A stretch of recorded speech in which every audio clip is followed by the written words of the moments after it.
Thank everybody who came here today, all of our guest speakers. Thank you so much. We are thrilled to have you all here for this fantastic day, which has just been really exciting from my perspective. And thanks to all of the members of the audience, too.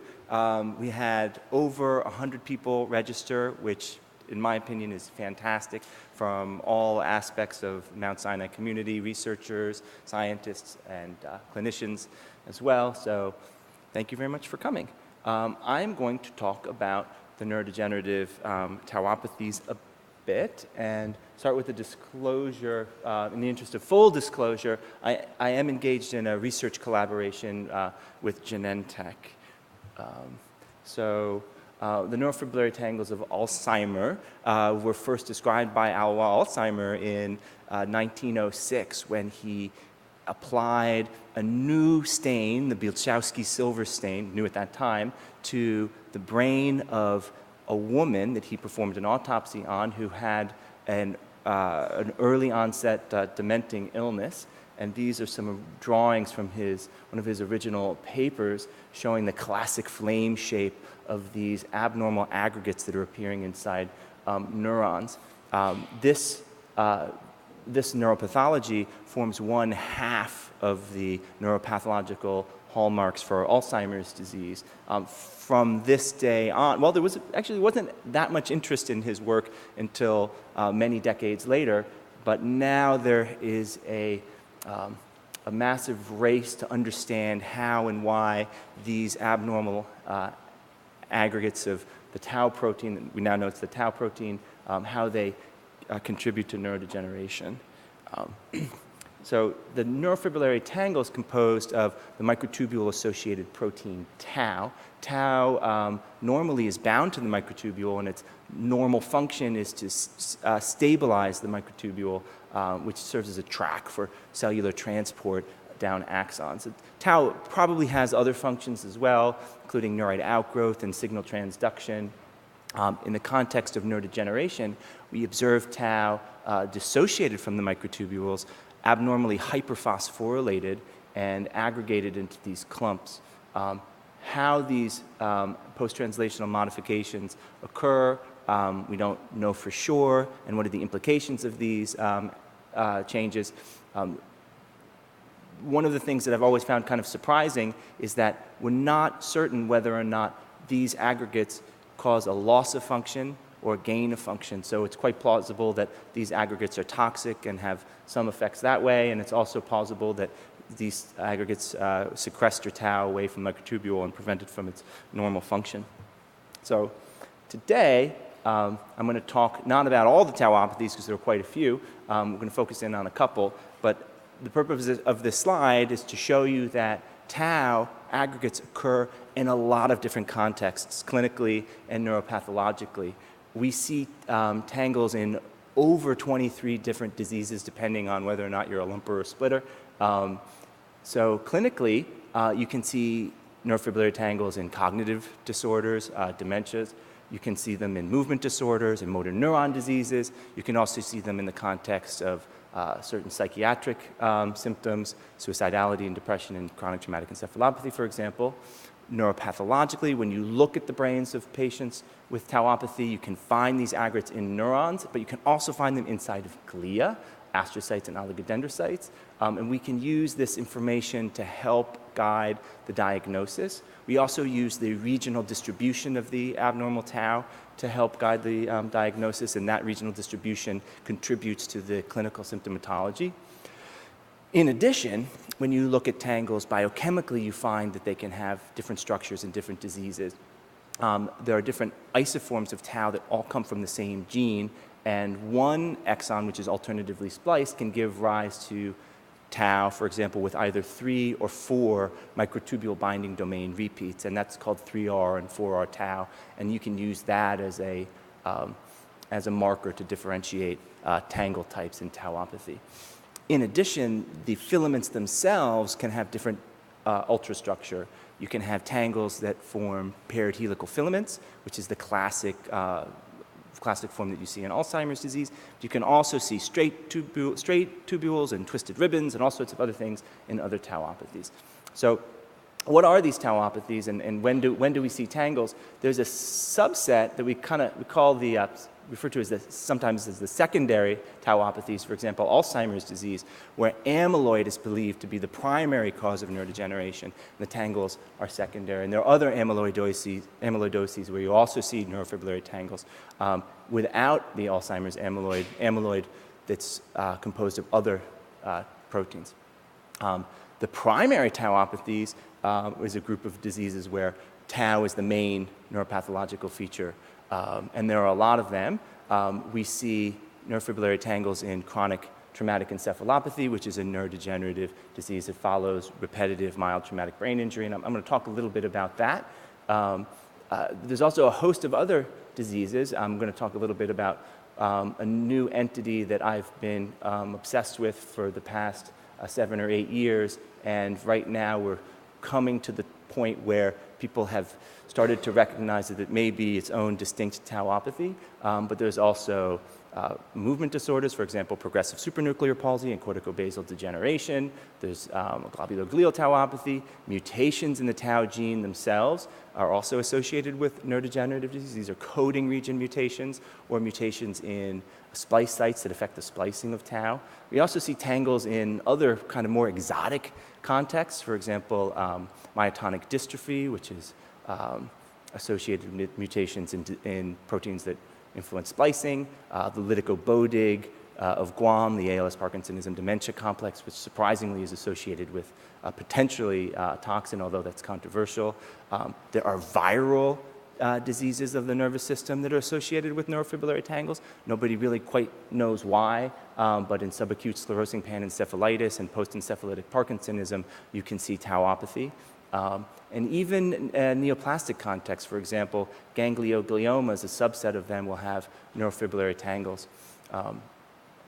Among these sporadic tauopathies, they don't have mutations in the tau gene necessarily, but some of them are associated with common variation in the tau gene that seems to be serving as a risk allele. The frontotemporal dementias with tau mutation, I think, are important. They are important because they were the first cases that really established that tau dysfunction on its own is sufficient to cause neurodegeneration, that you don't need an amyloid or another factor to drive it, that when tau's not working, you're going to get tangles and neurodegeneration. So how does it work? What causes these tangles, and why are they killing neurons? So we don't really know, but if you look at these, we don't know for sure in all contexts, but if you look at these diseases, you can get some clues. We have genetic causes. We have the tau haplotypes, which I'll talk about a little bit more later.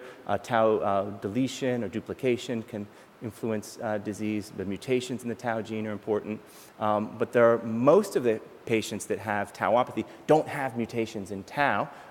These are the primary tauopathies. But they do seem to have changes in splicing. So people are interested in alternative splicing of tau, and you can even have tau mutations that influence splicing that cause neurodegeneration.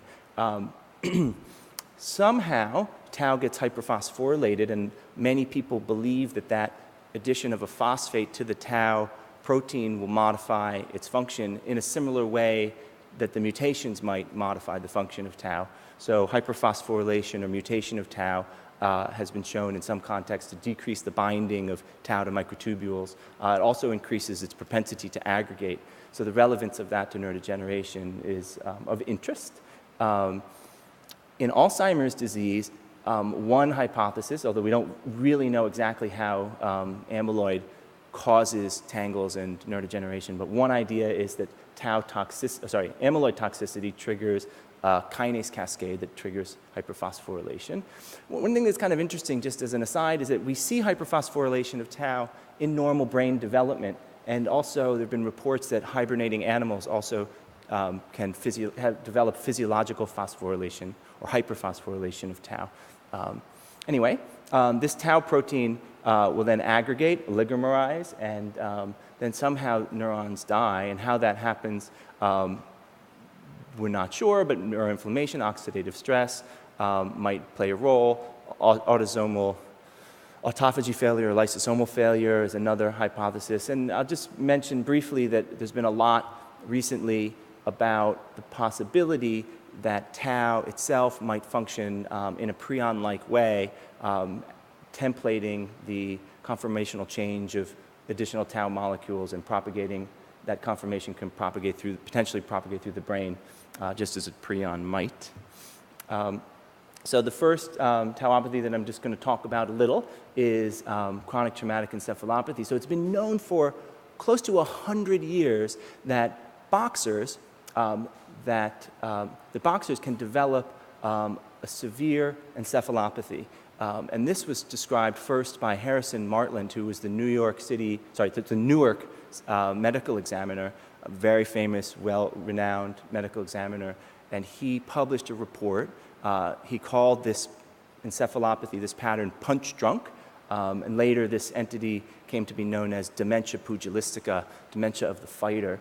And it was thought, and likely true, that the forces that are transmitted to the skull are then transmitted into the brain, which lead to angular, rotational forces that shear brain structures, and axons and blood vessels are vulnerable, of course. But it wasn't until many, many, many years later that Bennett Omalu, working in Pittsburgh, the medical examiner, did an autopsy on an American football player and noticed neurofibrillary tangles and also amyloid plaques that can be associated with chronic traumatic encephalopathy, and he made this link. And this triggered a massive effort to identify more cases of American football players who had this pattern, as well as other people who have been exposed to repetitive traumatic brain injury. We had known that you could see chronic traumatic encephalopathy in headbangers, in victims of domestic violence, and a lot of other contexts, but this was really new, that something as prevalent and important in our culture as football could be associated with this devastating neurological disease. One of the results of all of this interest has been these new criteria for chronic traumatic encephalopathy. So Anne McKee is leading the neuropathology effort up at Boston University, and I have had the privilege to participate in this study, as has Dennis Dixon, who's going to be speaking in a couple minutes. What Anne and her colleagues have done was to collect the largest cohort of elite athletes, football players, other athletes who participated in contact sports, as well as military veterans who've also had exposure to blast injury, and characterized the changes in the brain. And they proposed, and now it's validated, that there's a distinct neuropathological signature of chronic traumatic encephalopathy that can be distinguished from all of the other tauopathies. And it's based primarily on the regional distribution.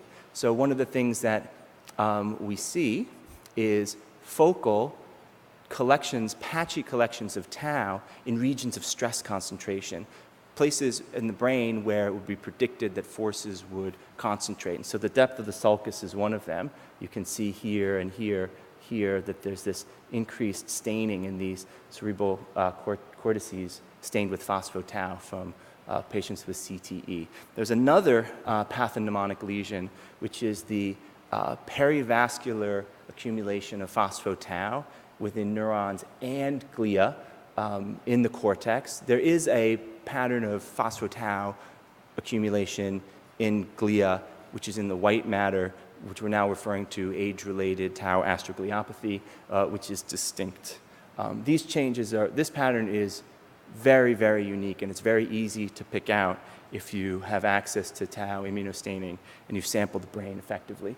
And the new criteria for CTE give guidelines for which brain regions are best to sample to look for CTE. And just to point out very briefly, what is this good for? Well, neuropathologists have started already to apply these new criteria to case series that exist. And of course, people are going to be applying the criteria to new cases in the future. But Dennis Dixon and his team have looked back in their brain bank, which is a large neurodegenerative disease series, and they found among autopsied brains from patients with an athletic history, they found a whopping 30% of them had signatures of chronic traumatic encephalopathy. And there have been a lot of other studies that have started to look at that. So this is really important. And I'm going to shift gears a little bit and talk about my main interest, which is related to Alzheimer's disease. So it's been known, let me go back. Alzheimer's disease, as I alluded to before, is defined by two histopathological features, the amyloid plaque and the neurofibrillary tangle. There have been many, many different schemes over the years to classify patients with Alzheimer's disease. Some of them are amyloid-based, some of them are tau-based. And over the years, these criteria have been revised to take into account more modern diagnostic approaches. In 2012, I'd like to point out that the criteria were revised, and the way that this worked, by the way, this whole project was a multi-institutional collaboration with the NIA and the Alzheimer's Association, and it was spearheaded by Dr. Montine, who's going to be speaking following me about Alzheimer's disease. And we're delighted to have him, and co-led by Brad Hyman at Harvard University. The way that they decided to do it was to take amyloid and tau and build a matrix using semi-quantitative and quantitative measures of these pathologies, and use that information to make probabilistic statements about the likelihood of whether or not somebody has Alzheimer's disease. There were other innovations that went along with these new criteria. One was to dissociate the clinical variables from the neuropathology. And that was because previous criteria mandated that you had to have a documented history of dementia in order to give a diagnosis of Alzheimer's disease. And many neuropathologists don't have access to that clinical information. So we now talk about Alzheimer's disease neuropathological change independently of the clinical. But there was this group that there was a lot of controversy about and a lot of discussion and no agreement. These are patients that develop Alzheimer's type tangles in the absence of amyloid plaques. Now these patients, they weren't quite sure how to handle them. They did suggest that these patients that don't have plaques are not Alzheimer's disease. Although there was disagreement, there was less agreement here at the higher end of the scale. And so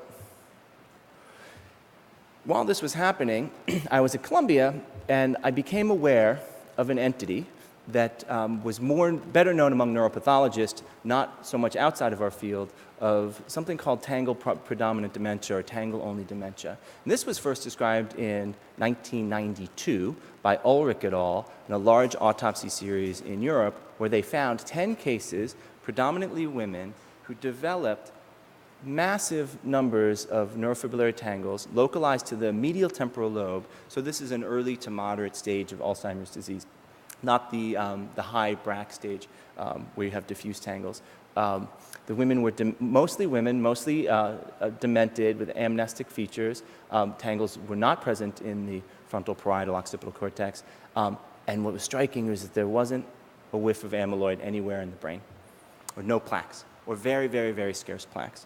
And they weren't really quite sure what these patients represented. And this was quickly replicated by Kurt Jellinger in Europe, and really nobody followed up on it. There were a couple of case reports and some studies in Japan, but this is what they look like.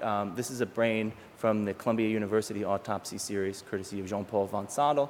This is a hemi-section through the cortex. You can see that this medial temporal lobe is shrunken and atrophic. There's dilatation of the lateral ventricle. The cortex is relatively preserved. And when you do your histology, you find that the hippocampus is positive for massive amounts of phospho-tau, just like you see in Alzheimer's disease. In fact, you universally see neurofibrillary tangles in the medial temporal lobe in people over about the age of 50 in the context of normal cognition. But these patients are demented, and when you look at your amyloid, there isn't a whiff of it anywhere. This is an immunohistochemical stain for amyloid. The Alzheimer's cases will have a lot. Even the control patients will often have amyloid plaques. So what is this? And it seemed to be different, and I became kind of obsessed with it, because the possibility that people could be developing Alzheimer's disease without any amyloid ostensibly flips the whole hypothesis that amyloid is causing disease on its head. This is what they look like when you look at high power. You see all of these tangles. When you do a silver stain, you see these classic flame-shaped tangles, lots of these ghost tangles, which are the necrotic remnant of a neurofibrillary tangle, and the insoluble protease-resistant paired helical filaments remain. This is a ghost tangle. You see lots and lots of these dead cells, the ghost tombstone tangles, sometimes they call them. When you stain for 3-repeat tau and 4-repeat tau, you see that they're positive for both. And this is the isoform pattern that you see classically in Alzheimer's disease. So they look like Alzheimer's disease. And when you do your electron microscopy, they have these paired helical filaments, just like you see in classic Alzheimer's disease. So these really look, for all the world, like Alzheimer's disease type neurofibrillary tangles, yet there's no amyloid. And what does that mean? There are quite a few patients or subjects that have this pattern. This is unsupervised hierarchical clustering of neuropathological variables, semi-quantitative counts of pathology and neuron loss. And there is a group here that clearly segregates away from the classic Alzheimer's cases, which have amyloid. And so this group is what we've been looking at. And so it kind of was a paradox, right? Because some people told me that, this is Alzheimer's disease. It's really a soluble amyloid oligomer, which is the cause, not the plaque, and or subtype of Alzheimer's disease. And what you need to do is go look biochemically, because neuropathology is not good enough for detecting those types of changes. And so I considered that idea. We also looked closely at the tau gene. When I was trying to find cases like this, people told me, do sequence tau because you'll probably find a tau mutation. So we looked at tau.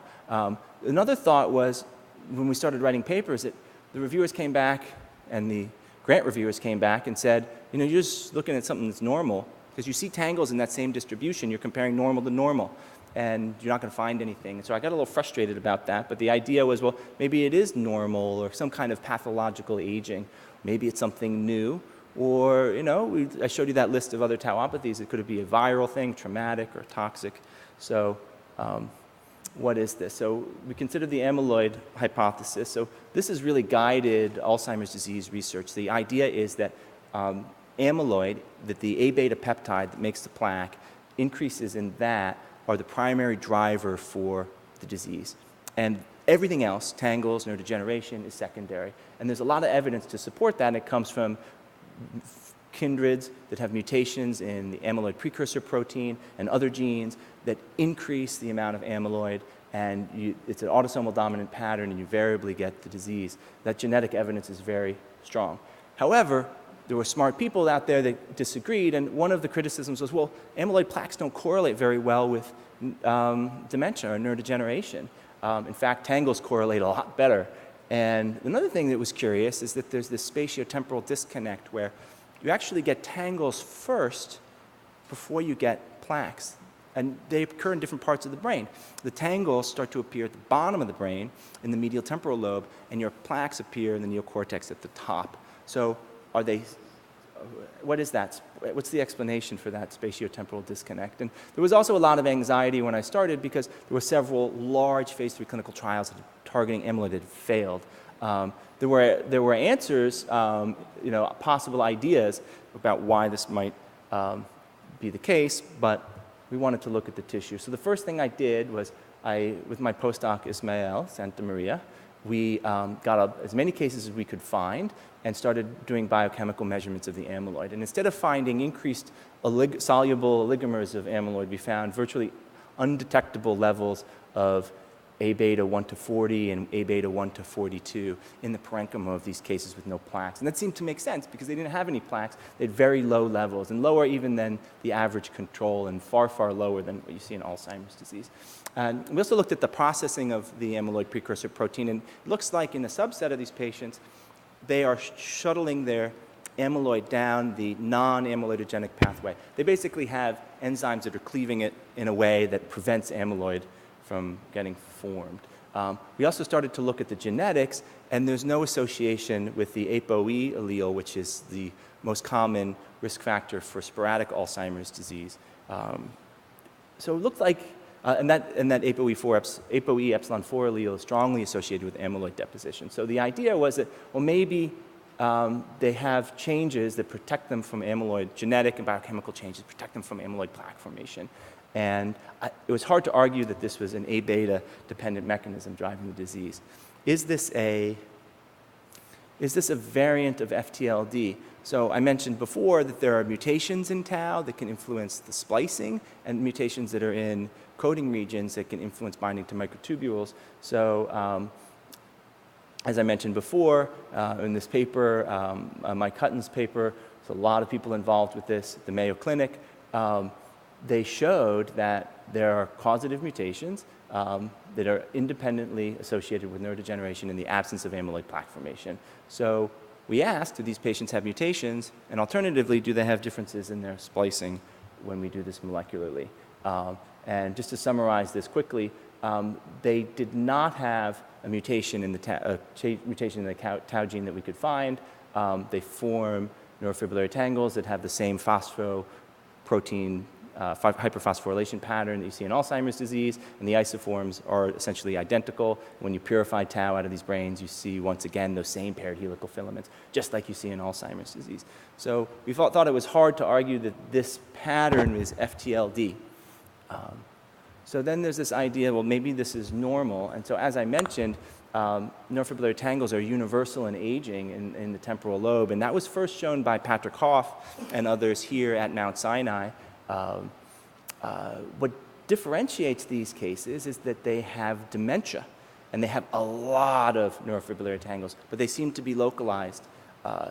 So as we were looking for cases, we stumbled across this model, the Rowe and Kahn model. And so for the students in the audience who are interested in aging, in all forms of aging, this is required reading.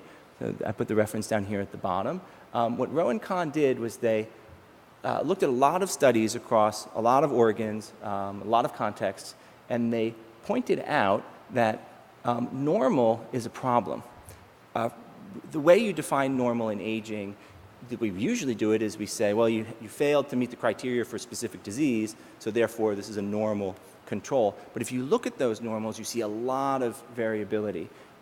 And what they did was they said, split up your normals into usual aging and successful aging. And they pointed out, for example, if you have a 90-year-old whose memory is shot, you might consider them to be normal when you compare them to age-adjusted controls. But if you compare them to their younger selves, they're going to be a shadow from that. So the usual aging is that which is kind of commonly encountered, that kind of normal. And then there's another kind of normal, which is your successful aging, where when you're compared to your younger counterparts, you're still doing great.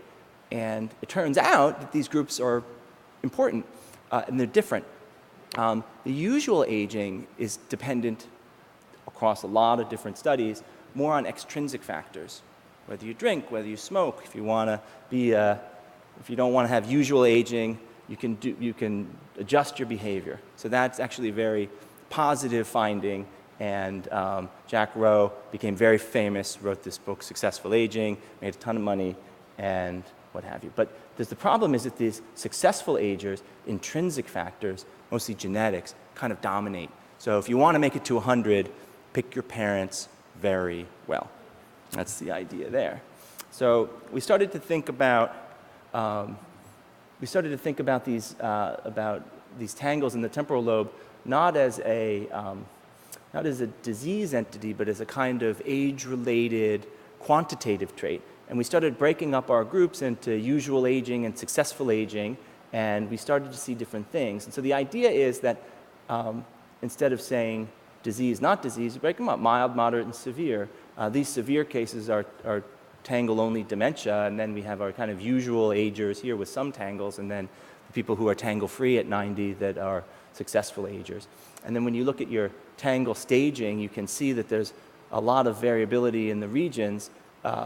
There's a lot of variability in tangle burden in the hippocampus in the absence of amyloid. And so this is our kind of new model where we hypothesize that your NFT burden correlates with your amnestic or your cognitive impairment, and the tip of the iceberg are these tangle-only dementia cases, and that there's a lot of people with what we call mild cognitive impairment or age-associated memory impairment that have intermediate levels. And when we did our genetics, we found something different that we didn't see before. I'll have to just take a second to show you guys that the tau gene is really interesting because it sits in an unstable chromosomal locus. There are low copy repeats on each side of it, and they recombine through non-homologous recombination and flip the gene. And this actually has given rise to two haplotypes that they call H1 and H2. There are no mutations in the tau gene. It's just the orientation and these kind of accumulations of additional duplications on each side. And this has actually happened not once, but many times during primate evolution, and has led to these haplotypes being so different that they can never recombine. They're in complete linkage disequilibrium. This pattern was first discovered in progressive supranuclear palsy. Other tauopathies seem to have this. A big surprise is that this this haplotype is associated with Parkinson's disease as well, which is not a tauopathy. It's associated with alpha-synuclein deposition in Lewy bodies. That was a big surprise. The link to Alzheimer's disease is controversial. There is a subgroup. Okay, there's a subgroup of ApoE4 negative Alzheimer's patients that seem to have maybe an association with H1. So we found that these age-related tangles are on a continuum, so to speak, with these different categories with respect to their frequency of the H1 haplotype. So just kind of one last little hypothesis here. We don't know what causes this pattern, but if you look at chronic traumatic encephalopathy, you'll notice that there is a massive temporal lobe, a tau, regional tau deposition that parallels what you see in this age-related tauopathy. This is an 80-year-old woman with mild dementia. She didn't play football, and this is a 56-year-old NFL player, and he has this patchy tau deposition in the neocortex, but he also has a fried temporal lobe. So one of the things that we don't know is the cause of part of the trigger, but I don't think it's too early to start to speculate.